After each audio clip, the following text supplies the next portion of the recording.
London's always been my home. As a young person, it's very hard living in London because there is a lot of bad influence.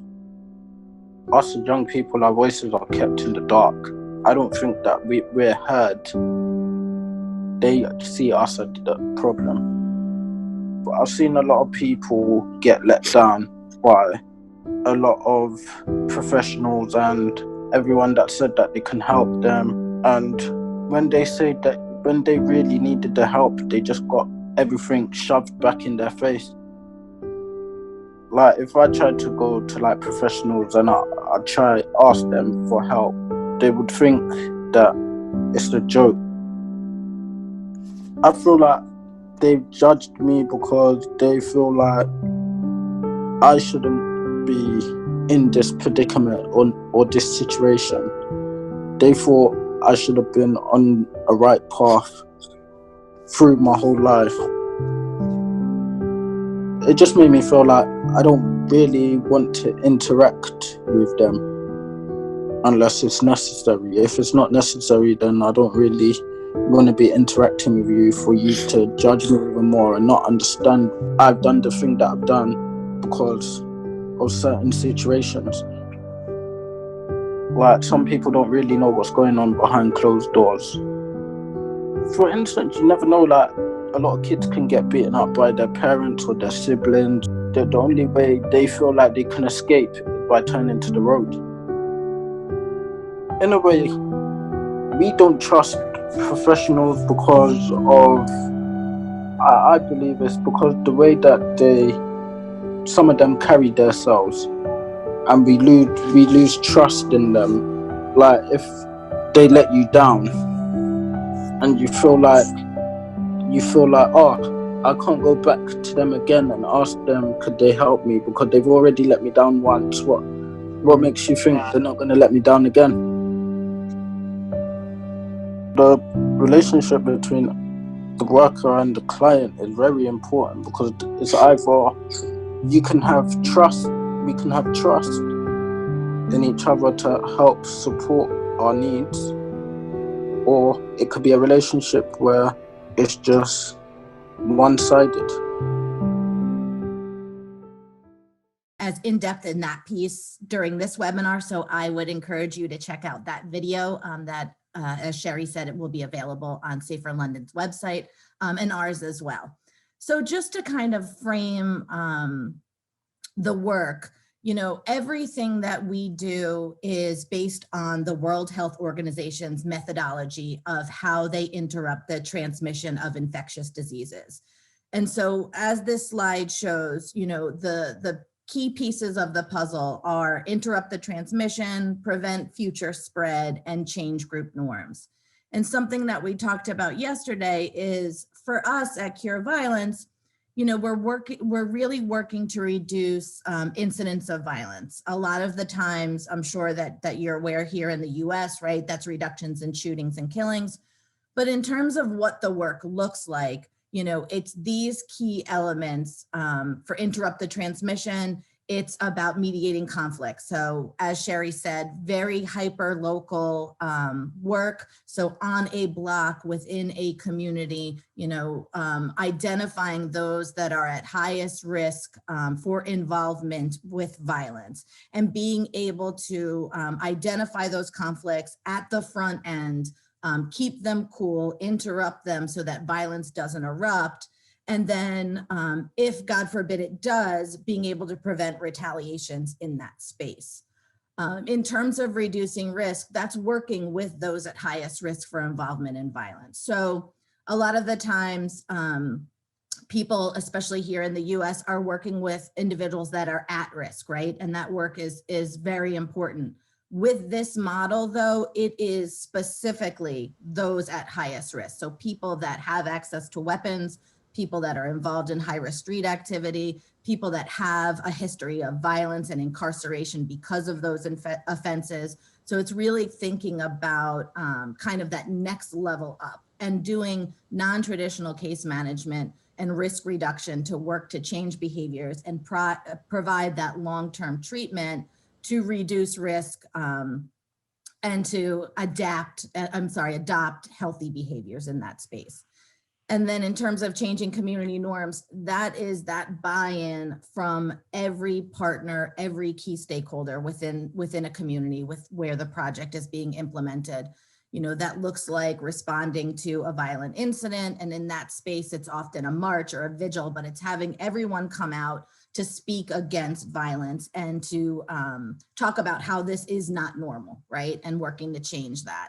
Organizing the communities around this work, and then spreading positive norms, often through community events where we're thinking about public education, we're thinking about multiple messengers that are able to talk about resolving conflicts differently, that are able to move away from the moralistic view of bad people and start talking about violence as a learned behavior, and since it's learned, can therefore be unlearned. So just kind of a little bit of framing of what the model looks like across this, but now we're going to dive a little bit deeper into the key elements. And the video that Safer London just showed is really powerful in talking about how individuals feel when they're interacting with systems, right? And with professionals who mean well, right? Who want to help individuals who are there because they care, and yet there's still that disconnect. There's still those underlying factors of what systems have historically done to people, you know, why people are in the positions that they are in, looking at systemic racism, you know, looking at social determinants of health, looking at, like here in the States, we talk about redlining, which is, you know, where certain people live and other people don't. And so thinking about all of those pieces of the puzzle make people wary of traditional services. And so this video that we're going to show you really gives you a look at the way the staff interact with their participants and how that looks differently than traditional service delivery. So I will hit play and hopefully this will work.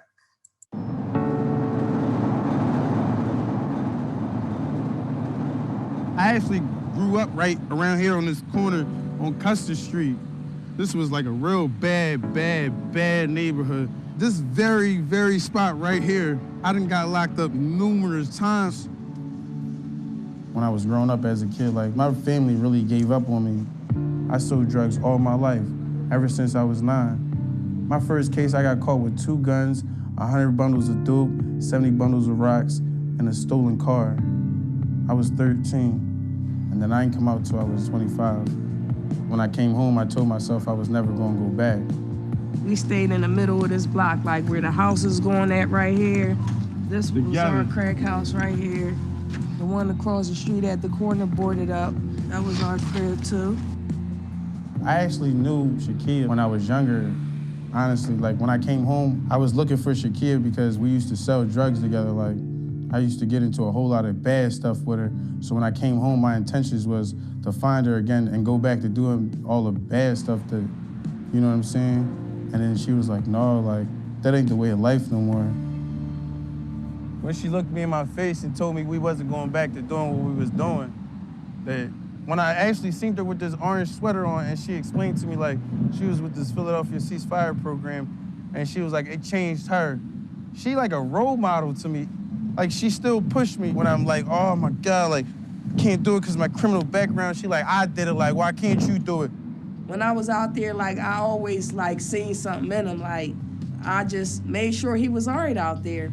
I'm just trying to right my wrongs. Harm I caused to people, bad I done to people in my life. Like, if I can help somebody out, you know, try to make a difference, like, that's what I'm all for now. I was homeless when I came home. I came home from prison. I didn't have no address to use. So I was homeless, so they made me go to a shelter. And Shakia told me don't worry about it, that she would have me out of there in less than a month. On my 29th day, I found a job with Shakia. And that's how I knew it was serious.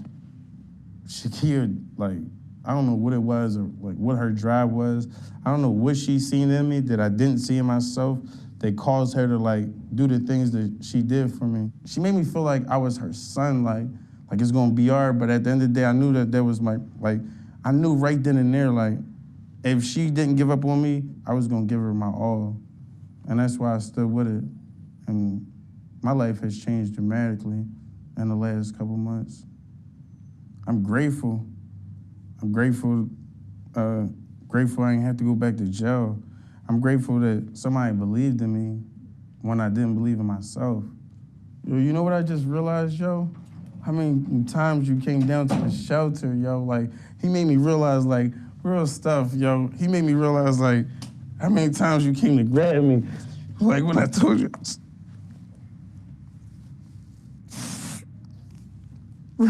Yo, when everybody turned their back on me, dog, like. Did I ever turn my back on you? No, man. It just seemed like you was just there to save me, like, every time, yo, like, even when, oh my God, man. So when I came home, my mom said she wished that I would have died in prison, yo. So when I came home, I was like, I'm gonna, like, do whatever it takes for me. Like, and then Shakira, like, yo, I swear to God, you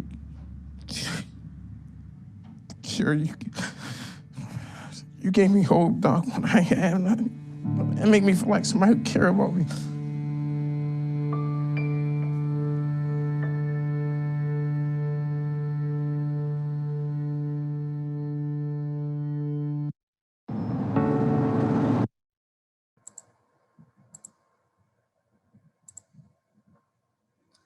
So really about, sorry, I always end up crying over that one, no matter how many times I've seen it. But I'm gonna flip it over to Mikey, who himself was a participant, who himself was an outreach worker, who is doing the training to talk a little bit more about the credibility. And Mikey, I will flip this slide as soon as I can figure out how to. Good.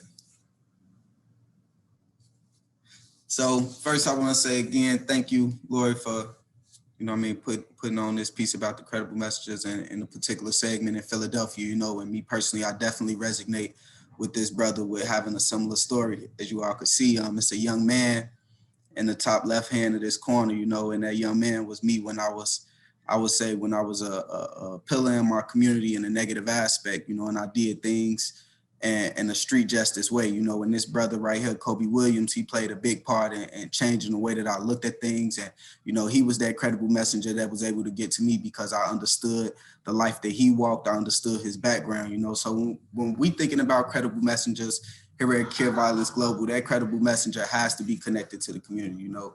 And we have this aspect because we understand credible messengers, you know, are most effective because they come from these communities and they are working in these communities, you know, and they have the familiarity with the history that's going on and the things that have happened, the current barriers in that community, as well as the success of that community. So they have a better understanding of the dynamics and how to actually get a hold to those high-risk potential transmitters that we're looking to get a grasp on.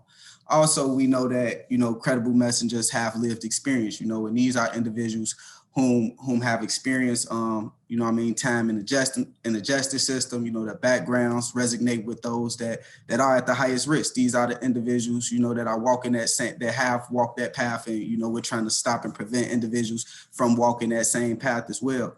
Our credible messengers also have, you know what I mean, positive transitions, you know, although many of the credible messengers that come from the implementation communities have had encounters with the law, you know, the credible messengers have made positive transitions in their lives, which is why these individuals are the best advocates for the highest potential transmitters looking to make a transition. You know, so it's a lot of variations, you know, and man, my favorite, you know, outside of being a mentor and an OW in this work and also working my way up to a technical assistant, you know, one of the biggest things for me was the integrity. You know, my OW definitely had integrity. Me as an outreach worker, I had integrity as well as a violence interrupter, you know, and that's because it's instrumental in the communities that we work in. You know, we're looked at as role models in these communities, you know, so to make sure that we have that trust and to be individuals of our word and standing on our word to these clients and these participants and, you know, in the family that we tend to build in these communities, you know, it's just important that we're never false advertising. We're not doing things to deter an individual from wanting to work with us because we can't keep our word. And, you know, again, when I think about you know, other pictures and being all in different places all over the world, you know, I've seen so many different aspects of what a credible messenger can look like. You know, it's not always the guy, the gal that joined the gang life. You know, it's individuals, you know, that actually have presence in them communities and are putting the effort to make them better. And it kind of plays right into the next slide. You can hit it, Lord. So when we think about our credible messages, we understand that they have to be credible, you know, and we understand that they have to be supported. But the biggest thing sometimes that we also tend to forget is that they also have to be suitable. You know, everybody that's credible isn't suitable. And I've learned this over a period of time, even with myself and my experience in working in the communities, you know, and that's why I love the analogy that we've been able to create over here at Cure Violence and the methodology to actually professionalize this work. So we only work, all of our workers are highly trained. They go through a 40-hour violence interruption and reduction training, and they also participate in a 40-hour program management training, and there's consistent booster trainings on how to work violent incidents, change behaviors and norms, risk assessment and risk reduction, working on community techniques and professionalism to actually professionalize these brothers and sisters that come from these communities that were previous in their life that may not have and they have very little experience in the corporate world. Hit it, Laura. Yeah, I was just going to say, Mikey, before we transition, I think too, you know, it's really important when thinking about undertaking this type of work is the supported piece, right? So when you think about the work that individuals are doing, and yesterday we talked about chronic exposure to violence, the individuals that do this work are continuing to be chronically exposed, right? And they're also in situations that are high risk, that are highly traumatic, that are kind of difficult. You know, when you think about mediating, individuals that are able to mediate conflicts between two individuals or two groups that have access to weapons, that have historically used them, that are wanting to use them in this situation. And these are people that get in between this, you know, with no protection of their own except their credibility and their word and their respect and their rapport. It's really important that the groups that are doing this work and the agencies and organizations that are providing kind of that oversight in terms of implementation are thinking about how people need to be supported, right? What does that look like? What does professional development look like? What does mental health and counseling look like? What do, you know, additional services and resources look like? Because as Sherry said at the beginning, you know, this is something that only a few people can do. You know, this is highly professional, highly skilled, and therefore needs to be highly supported because of the work that they're doing. I'll flip through. Thank you. So community-led, when we think about community-led, I think a lot of times in this work that we do, especially with Cure Violence Global, I've seen it over numerous assessment visits. I've seen it during trainings. I've seen it in meetings with mayor's offices as well as Department of Health. The approach and the methodology that we bring it to the community, and it's led by the community, it is driven by the community. We work with the community to find the right partners, the right workers, and the right target community. To actually implement the program based off of the data and the statistics of everything is constantly going. So when we think about funding and how much of that money, depending on whatever that budget may be or whatever them funds may look like, all except about 10% goes right back into the community. And that 10% is only pushed into technical assistance and training for the staff to get better aware of the model as we continuously push the fight and decrease the homicides and the shootings, as well as the knife crimes and the robberies, the domestic violence in our target areas, to just really try to work at helping the community and guiding the community break down them barriers to be the individuals to understand that they're the ones that's leading this approach. You know, when we do our hospital response, you know, a lot of times we organize it with the partners, we organize it maybe with law enforcement, depending on what that looks like in that particular community. We organize it with our faith-based leaders, and we all work as a collaboration, as a coalition to actually, you know what I mean, spread the norm that shooting or homicide or stabbings or whatever that form of violence in that particular community actually look like isn't normal, you know. So when we work, you know, it's been a lot of times we've gotten a lot of pushback about, you know, this organization is coming into our communities. You know, it's not that. We're coming looking for the right people. We're looking for the highest potential transmitters. We're looking for the community-based organizations that are already established in the communities to actually run this effort and help us, you know, I mean, bring more awareness of why we should look at violence from a public health lens. Lori, would you like to add anything to this piece? Nope, So I think you hit it 100%. Perfect. So data driven, you know, this is one of my favorite pieces. This is an evidence-based program. This is an evidence-based initiative, you know, and I think that we do have one of the most efficient and efficient data systems and data driven approaches to how we actually capture the work that our violence interrupters and our outreach workers are actually doing in the communities.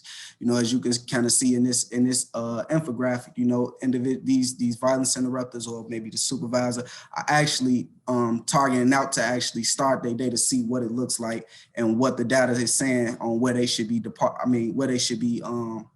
dispersed out to actually canvass that neighborhood or get more information on conflicts possibly brewing or individuals who may have just re-entered society from being incarcerated. This is that time of the day where, you know, we actually go through the data and go through the statistics to really get a grasp on where we need to be, how we need to deploy our staff, what hours we actually need to be working.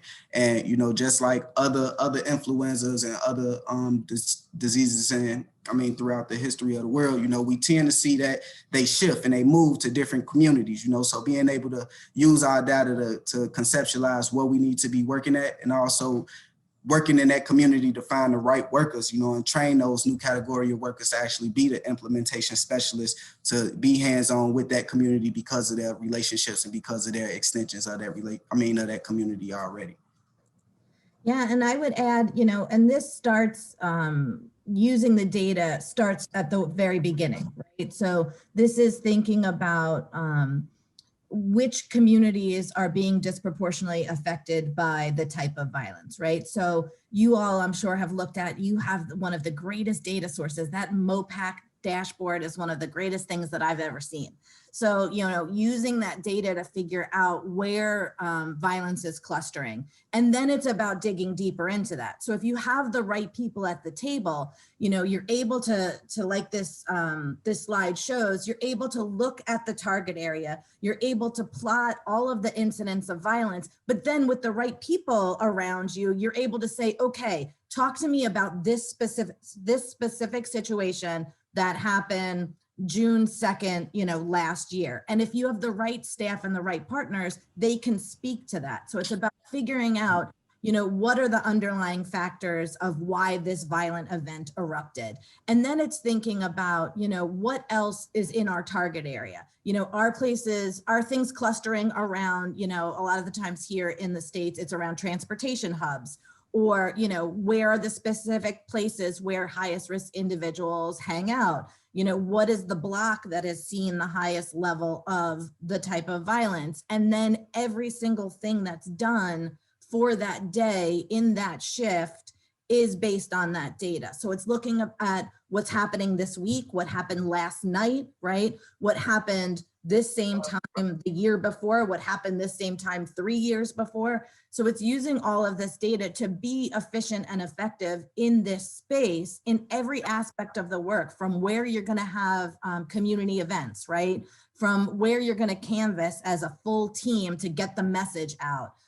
It's all driven by this historic data, by, you know, Part 1 violent crime data, but then the knowledge and the expertise of the teams and the partners in this space. And then what Mikey alluded to as well, it's about documenting that work in a way that you can filter and sort and see what's working and what isn't working. And, you know, you mediated a conflict between these two groups, and they went back on their word. Why did they go back on their word? Is this something that we've seen historically? What are the conflict mediation techniques that have worked and what hasn't worked?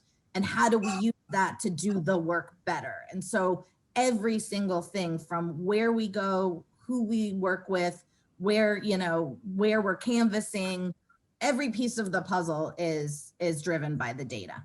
Sorry, Mike, you know I get excited about no, that. solid, Lord. You did it. No, I mean, you just broke it down perfectly.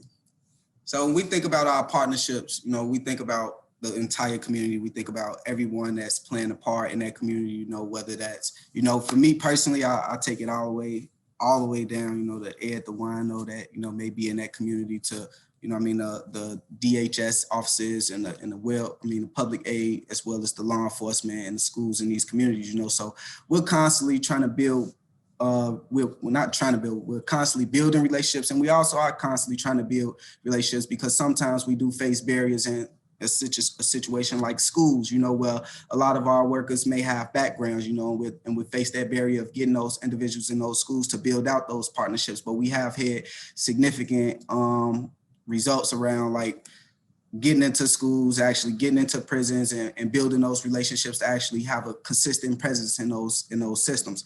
We also, you know, think it's super important, me personally, with the mental health thing, you know, and I could speak on to a personal experience, you know, when I was doing groundwork and, you know, just constantly losing friends that I was close to, you know, and I must, you know, I don't know if I mentioned this, but I got into the work at such a young age. I started doing this work when I was 18, and so many of my peers were still so heavily tied to these things. So a lot of the trauma that was coming from my community directly, you know, we didn't have too many mental health relationships, you know, but coming along with the CV program and really getting in, and we're really getting implemented, acclimated with this work, you know, that was situations where there was resources to those particular things, you know, as well as our hospital relationships, which is one of our strongest relationships and one of the key relationships, not only because of the interrupters being able to go in the hospital and really mediate and get to the bottom of retaliations before they occur, but also because that's another source to data, you know, being able to track when things are happening in the community, and being able to track where those patients are and where they're being dispersed and what communities they're going to, so we can link them back to the community-based organizations and working as a collaborative. So we're thinking about the healthcare system, we're thinking about the early childhood development, you know, we tie everything into one, because we do understand that violence is a social determinant of health, you know. So violence is the one thing that affects all of this, you know. Without violence present in these communities, we start to see a lot more of these communities thrive. We start to see businesses thrive. We start to see the public health systems getting better. But it takes all of us as a coalition, and again, as a community, to really start to push this effort. So I know we don't have that much time left, so I'm going to go through these relatively quickly. The other thing that I would say is there's a link. We put a link in the chat yesterday. If we could do that again, that would be really great, to the full evaluations. So, you know, being evidence-based means looking at what's going well and what isn't going well.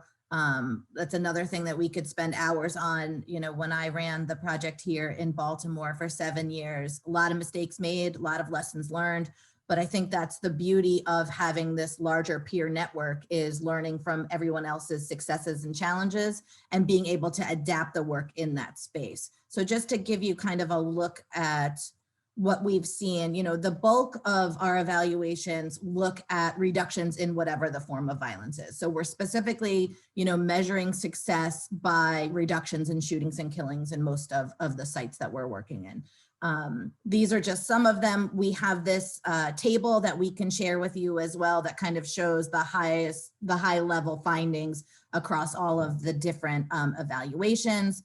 To take a deeper dive, a little bit of a deeper dive, you know, when we were looking at some of the international adaptations, there was always a concern that the level of violence or the type of violence would make the work more challenging, specifically in our Latin American, in the Latin American countries that we're partnering with. But we're still seeing that using the methodology gets results, right? So looking at Cali, Colombia, they have 2 sites, so in 2 target areas, being able to see that reduction in homicides, seeing the reduction in retaliatory gang homicides. And then, you know, really what we're working on now with the evaluations is doing some more work around measuring behavior change. So being able to see significant reductions in behavior change of those at highest risk. That's kind of what we're looking at moving forward, because we want to know that the work can be sustained, not simply because there is a violence interrupter or an outreach worker that's present during all of these situations or is working these specific situations, right? We want to impart this knowledge on highest risk individuals so that they are able to shift their behavior and their thinking the same way that we do.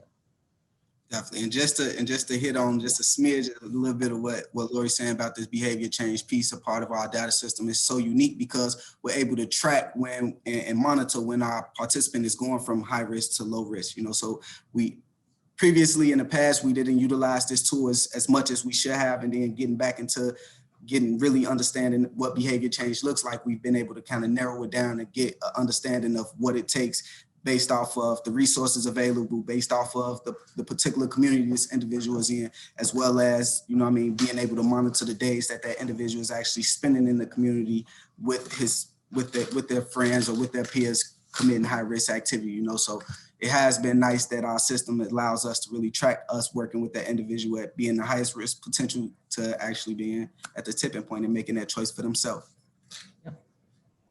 So same thing in Juarez, looking at reduction specifically in homicides, enhancing pro-social behaviors. I'm going to go through these quickly. In Trinidad, specific reductions in terms of non-fatal shootings and homicides. I think this is another big one that we're really working on. So looking at across all of the evaluations, also looking at how reducing shootings and killings and violence in general reduces exposure and how those findings affect children and families. So, when the work is happening, when communities have this work happening, we're seeing that they feel that they're being exposed less. There's an increase feeling safer. There's the use of public spaces. And so we're trying to look at these pieces of the puzzle too, as well, beyond just the reduction in shootings and killings. In terms of global adaptations, really it's about taking the methodology and talking with the key stakeholders and partners and community members and community leaders and faith leaders and all of you that are participating right now to figure out what does adaptation of the model look like for that specific area, right? And that's not only, country to country, it's also, or city to city, but it's community to community. A lot of, even here in Baltimore, we have 10 different sites and all of those 10 sites don't look the same. And so it's about really figuring out what that local context is, because who's credible as well may look differently from site to site. We have a site in one of our Latin American, with one of our Latin American partners, where the credible messengers are all members of the faith community. They're the only ones that are able to do this work. And so that looks different. We have staff who are not, wearing the uniforms and out in the street, kind of like under this umbrella of whatever organization they're representing, because it's too dangerous, right? This is just seen as being an additional part of what an organization or what a church does in that space. Mike, you want to add anything to that? I know I'm trying to fly through it. Time flies. And even when I think about like our Belize situation, we was working with IDB to establish a program over there. And it was such a unique situation because there was a separate force that was aligned with the police force, so they were technically peace officers, and they were the credible messengers in those communities delivering the work. So we had actually trained law enforcement who was actually really skeptical about us coming into this field and them being able to adapt this model there because they were law enforcement, but that it actually ended up working out and they were looking to do this approach over the next 5 years. Yeah, so credibility looks different. And I think also beyond even just outreach workers and violence interrupters, it's about having credibility across all of the partner agencies that you're referring participants to. It's thinking about who can speak to different audiences. It's having that partnership, especially, when you think about hospitals, having doctors who can speak to hospital administrators. There's amazing work I know going on in London, specifically with Red Thread that we know well. And so it's about who's credible with whom and making sure that you have all of that at the table, because it's not just this, this little program. It's about that picture that we showed in terms of partnership. It's about how do you build out a health systems response, and that takes everyone at the table. The other piece of the puzzle all the time is, well, we don't have shootings or killings, or, we only have shootings or killings, and we don't have other forms of weapons, or, we're looking at domestic violence situations or interpersonal violence situations. And what we've found is that what does not change is simply the methodology. It just stays the same. You know, you're still trying to identify and detect those at highest risk for involvement in whatever form of violence that is, and then figuring out who is credible with those individuals. And so when you think about it, everywhere has different local context, everywhere the violence may look differently, but the work stays the same. The methodology stays the same. It's about adapting it to a local community, but not changing the steps that you take. Do you want to add anything with that, Mikey? No, you hit that on the head, Lori. Good, because I only have like 2 minutes left.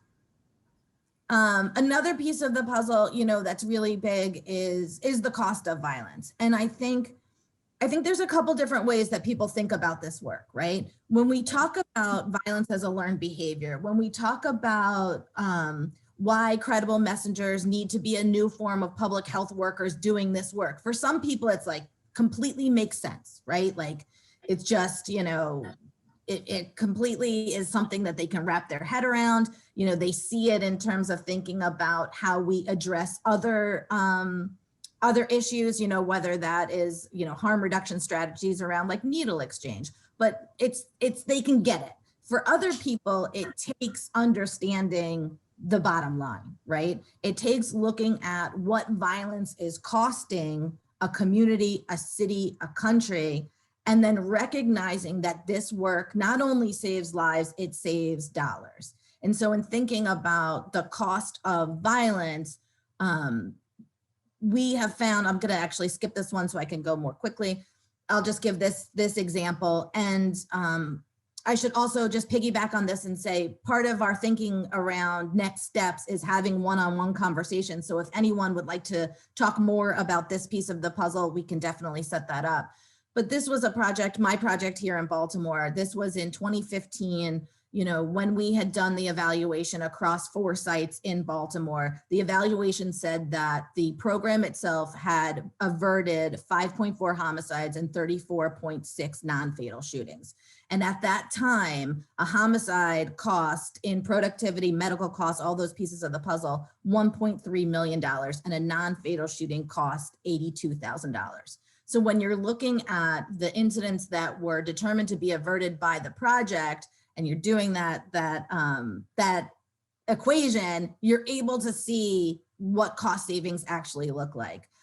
We recently launched a return on investment calculator that's a little bit of a work in progress still, but that was finding that for every dollar spent, there was $33 in savings. And so I think thinking about that in terms of creating buy-in and getting more of an understanding of why health approaches should be prioritized in terms of this work and this space, I think sometimes this is what it takes. Oh, and I did it right on time. So now we're going to turn, I think I'm turning it back over to Sherry. Yeah. Oh, there you are. Lori, Mikey, thank you. Every time I hear you guys, it just blows me away. And I'm one of these people that just got it as soon as I heard you all speaking. For me, it's a bit of a no-brainer. Our figures around cost and savings could stack up pretty much the same here in the UK. So, you know, that's why I guess I've persisted with this. We are really interested to speak to funders who would fund this programme. As I said right at the get-go, this isn't something that Safer London see them being the delivery vehicle of, but you will know, and anyone that joins us tomorrow, that Mikey's been out on the streets of London here. He's met a number of people that we think could lead this programme of work, that Safer London might wrap some support around that, but that essentially it would be a partnership piece of work. Now, we've got some really, really good question and answers, or questions here, a couple of which I think you've answered throughout the conversation, but I'm going to ask Mikey, Laurie, if you want to pick some of these up. I'm going to go with some of them that I think are really interesting, and some of them that may be quick wins. So the first one is, have you ever delivered your model in prisons? Laurie, Mikey? Yeah, we actually did. We had a detention center project in the UK. It was before both of our times. And so the name of it is escaping me right now, but I can definitely share that information and those findings. And what was interesting about that one specifically was it was a youth detention center, and we trained individuals that were currently detained to be the interrupter. So they were seeing high levels of violence within the detention center itself, and we're recognizing that there were people there that had the respect and the ability to say, hey, you know, we're not going to do this anymore. And so that was the one that we've done, and we know that that can definitely work in other prison settings. We just haven't had the opportunity to go past that one. Brilliant. Okay, and then the second part of the same person's question is, what do you do? And I think this is really interesting, and I've heard you respond to this question before. What do you do when your credible messengers or local community members or organisations have different ideas about what interventions are best, appropriate or effective? So in effect, when people are saying the method of intervention isn't quite what we would do, or people want to go off at a tangent, how do you respond to that? For me personally, I think it's different for everybody. And I would love to say, like, with Cure Violence Global, we are so good at just staying in our lane. You know, our job is to prevent shootings and killings, to stop homicides and change the scope on how people look at violence. But in a lot of times, I will not sit here and say that we don't see these things, you know, and one of the things, and particularly here in Chicago, I must speak for my own city, there's so much segregation and everybody is out fighting for the same funds. You tend to see friction in some of these communities with other community groups.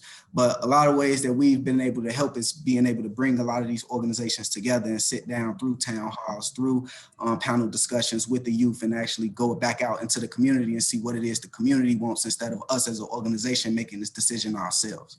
Mm-hmm.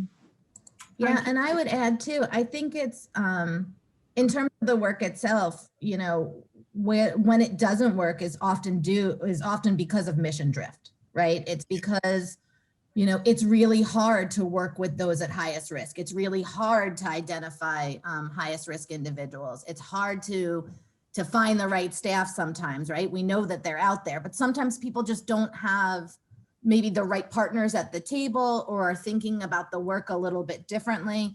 And so I think it's really important that while you have to adapt it to fit the local context, right? Like you have to, you know, maybe there are different strategies that work, you know, maybe there are additional techniques that would be effective based on the type of violence or the individual you're trying to connect with.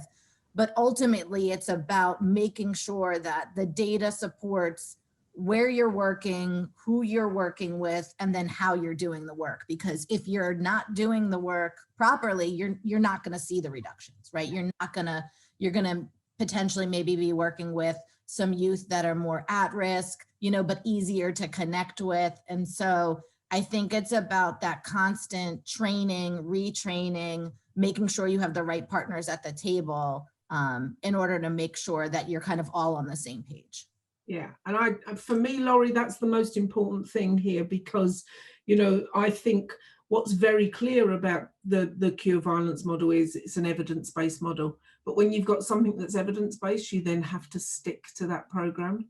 And that's the bit that I think, as you say, if you get that drift, and we all know, and we've all seen that in different pieces of work, when people try to distill it or do it their way or do it on the cheap or what have you, it just doesn't work at all. So for me, that was really important. There's another really interesting question here, if we've got time, which I think we have. And I know this will speak to some of the stuff that you love, Laurie. So this is a good question for you. In terms of measuring the behaviour change, what kind of things are you measuring? What does the person working with young people or the people look for in their behaviour to show change or reducing risk? Yeah, so we actually just this year updated our database because we realized what we were looking at was more of like connection to resources, and then saying those connections and like the amount of time that you spent, you know, in an education program or in a specific job was success. And that definitely is a part of it. But really what we've been trying to do, and what the evaluations have started to do, is this surveying piece, right? Like, are there, specifically to a couple of the more recent evaluations, the Baltimore, I think in 2015 and New York in 2018 or 19-ish, it's about asking those questions. So one of the ways that we did it was there were all of these different scenarios of potential incidents that could result in violence, right? So, you know, if someone threatens you on social media, if someone posts something, you know, about your significant other, or, you know, hits on your significant other at a club or whatever, like all of these different scenarios, is it acceptable to threaten them? Is it acceptable to brandish a weapon at them and threaten them? Is it acceptable to shoot, stab, beat, stomp, whatever the case may be? And so what we're seeing is people that are in the program now being able to recognize that these situations, that violence does not have to happen behind it, right? So I think it's those pieces of the puzzle, but then it's also, you know, in looking at that recent study that looked at all of the different ones, people using outdoor space, you know, people reporting that they feel safer, which I personally think is a challenging one because we know what trauma does to people. And so you could be safe, but, you know, you might not be able to see that because of your trauma history. So, you know, I think it's those pieces of the puzzle in terms of the evaluation, but then it's simple things like you have participants who will tell you about a conflict they mediated, right? Or they're involved with group A and group A wanted to retaliate against group B, and your participant was the one that talked people down and comes to you to tell you that, right? Is like proud of that they did that. So I think there's a bunch of different indicators to kind of look at behavior change. It's definitely something that is more targeted in our database right now. Mikey, can you think of some other specifics around like when you knew that the people you were working with had kind of started? Yeah, for sure. And I'll definitely just real brief speak to, you know, being an outreach worker, you know, and for me personally, I think sometimes we don't pay attention to the little things in this field of work, you know. And being an outreach worker, I was able to pay attention to the amount of time that the participant was spending in the office opposed to being in that community, being disturbed or just having idle time. You know, working on risk reduction plans, and, you know, that individual was on the block 7 days a week, and now we done minimize that to 5 days a week because this individual has decided to get their child for 2 days out of the week. And then they're taking another day or two to come to the office. So that's 3 days that I done worked with this individual to not be on the block or in that community doing things that I know are possible to protect themselves or to feed his family, you know.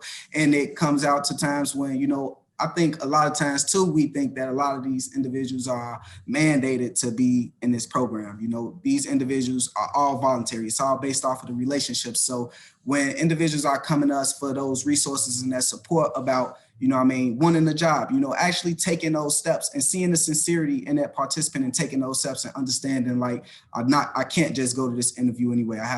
We do mock interviews. We're going to do some job readiness. We're going to do some we just gonna play around with it till we get the real full understanding. Because when that individual goes out to that interview and they weren't prepared, they come out and they don't get their job, that anger is to the individual who they were working with. So we actually work through step by step. And when the participants want that and they volunteer to actually get these things, whether that's parent counseling, whether that's mental health, whether that's job, or even getting back in school, you know, we see these things out and we walk through them we do have a risk reduction plan that we have to update every 30 days to actually meet the expectations of what the participant wants. And that's when we actually are able to monitor what it is and see those small little changes in their behavior from that interaction daily. And I also want to just throw in there, you know, when we are working with participants, our outreach workers are mandated to see their participants 6 times a month and have 8 substantial phone conversations. So that's 14 contacts that you have to have as an outreach worker with each participant.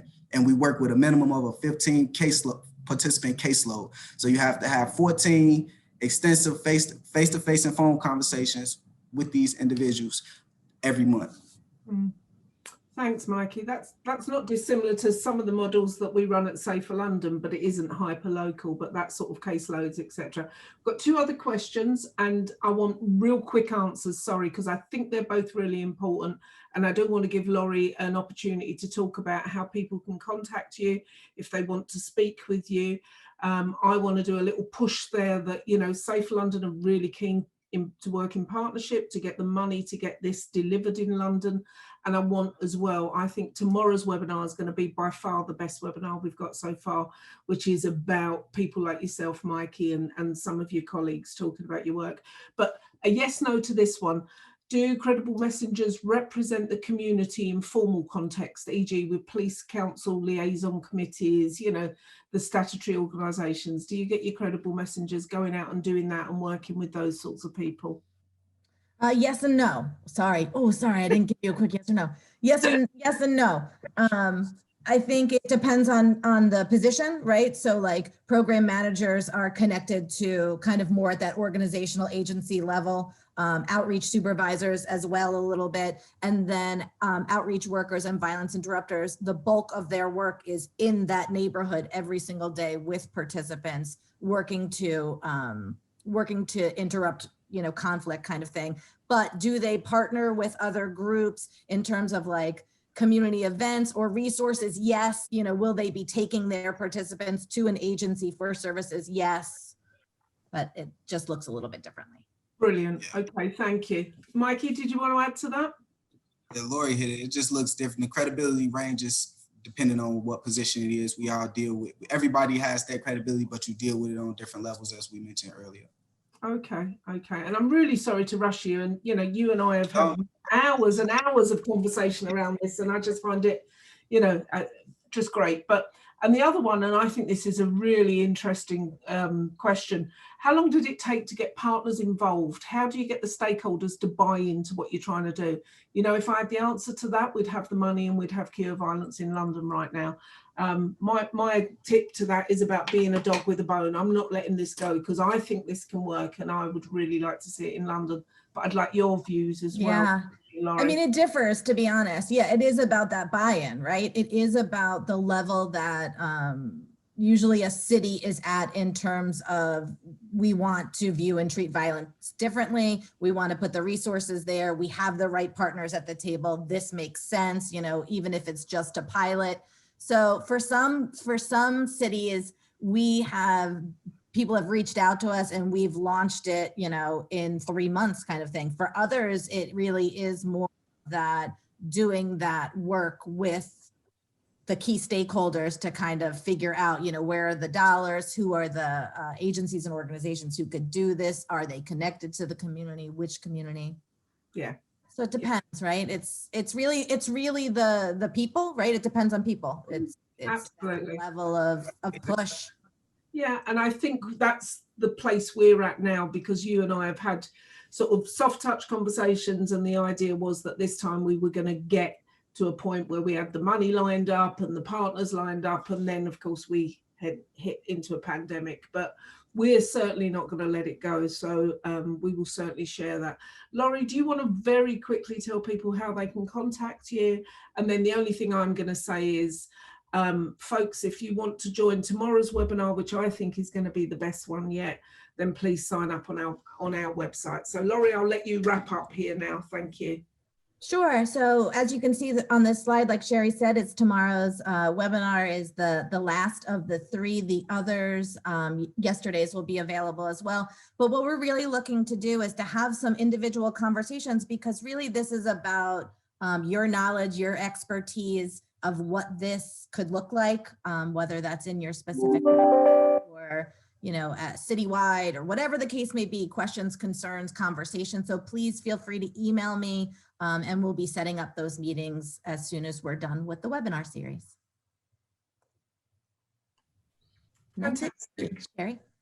Thank you very much. Well, I hope everybody found it useful. We'll post the webinar and the answer to the questions on our website and on the Cure Violence website. And just want to thank you, Laurie and Mikey. It's always interesting listening to you, and people that signed up. Thank you very much. Have a good evening. Thank you.